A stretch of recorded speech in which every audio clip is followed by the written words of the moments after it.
Bon pour le Sénégal, puisque dans le top 500 des meilleures universités en 2020, eh bien, aucune université du Sénégal dans le classement africain et mondial. Pourquoi? J'aimerais bien vous entendre sur cette question à la fin de la revue des titres qui démarre tout de suite.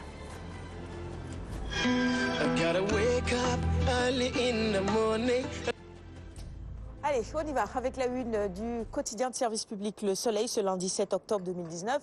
La profession qui ne fait plus rêver, eh bien, c'est tout simplement la profession enseignante. Pourquoi? En tout cas, quelques raisons sont énumérées dans les colonnes du Soleil ce matin. Est-ce que c'est vrai que ça ne fait plus rêver d'être enseignant aussi? Bon, je prendrai votre avis, professeur, à la fin de la revue des titres, comme je l'ai dit tout à l'heure. On poursuit avec la une du quotidien Les Échos, la revue des titres de ce jour. Dans le top 500 des meilleures universités 2020, je le disais, aucune université du Sénégal dans le classement africain et mondial. Et pour le professeur Aliou Sow, eh bien, il faut tout simplement créer une université d'excellence entièrement bilingue et supprimer les indemnités pour ceux qui ne produisent rien pendant 2 ans.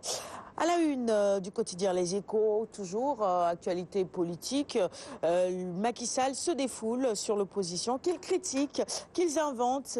Ils veulent discréditer notre action, mais il faut évidemment continuer à travailler. Il dit, défendons ce que nous avons fait. La une du quotidien, le quotidien maintenant, sur le débat sur la succession de Macky Sall. Et c'est Makhtar Cissé qui dénonce avec énergie. C'est un débat malsain, dit-il. Je refuse d'être un homme pressé. Ces propos sont donc à la une du quotidien Le Quotidien. L'As maintenant, avec à la une, vous l'apercevez maintenant, Macky Sall qui nargue l'opposition. Je ne boxe pas dans la même catégorie que les autres, dit le chef de l'État.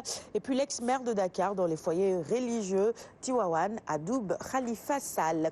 Nous poursuivons notre revue des titres de ce matin avec avant Sud Quotidien, il y a 24 heures info, pouvoir et opposition, actualité politique. Macky fait son antifada. C'est normal qu'ils parlent, qu'ils critiquent, qu'ils inventent.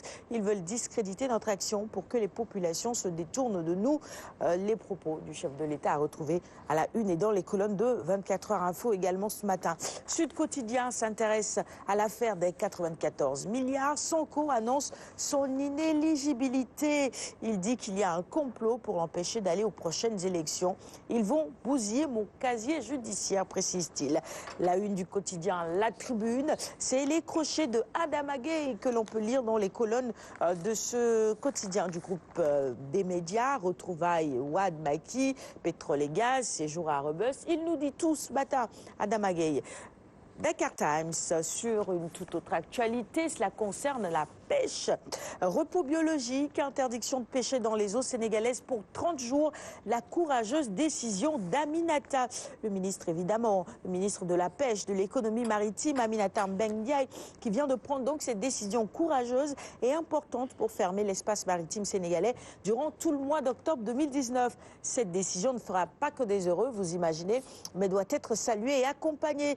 Reste à savoir si la direction de surveillance de la pêche fera appliquer strictement cet arrêté, mais aussi le code de la pêche. Les quotidiens sportifs avec Stade avant Brésil-Sénégal du 10 octobre. Sadio, Ghana, Crépin, tout feu, tout flamme pour dire tout simplement qu'ils ont marqué.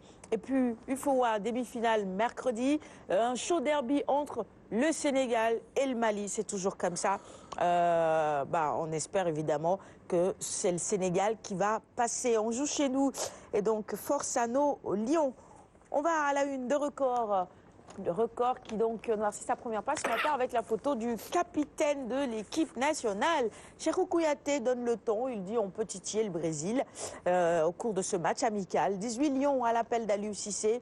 Le galop d'entraînement c'est au stade de Roissy à 10h. Les blessés Mendy et Niang attendus donc ce lundi. Ils vont donc regagner la tanière. On termine la revue des titres du jour avec Sounulambe. Yekini Junior défie Satiès. S'il est prêt, je suis partant, dit-il. Notre combat est plébiscité et réclamé, rajoute-t-il. Et enfin, pour finir, je ne refuserai pas Siteu ou Gouiguine. C'est tout pour la revue des titres de ce lundi matin. Merci à tous de l'avoir suivi. On va offrir les quotidiens au professeur Wagué et en même temps, oui professeur, ça ne fait plus rêver d'être enseignant et en même temps nos universités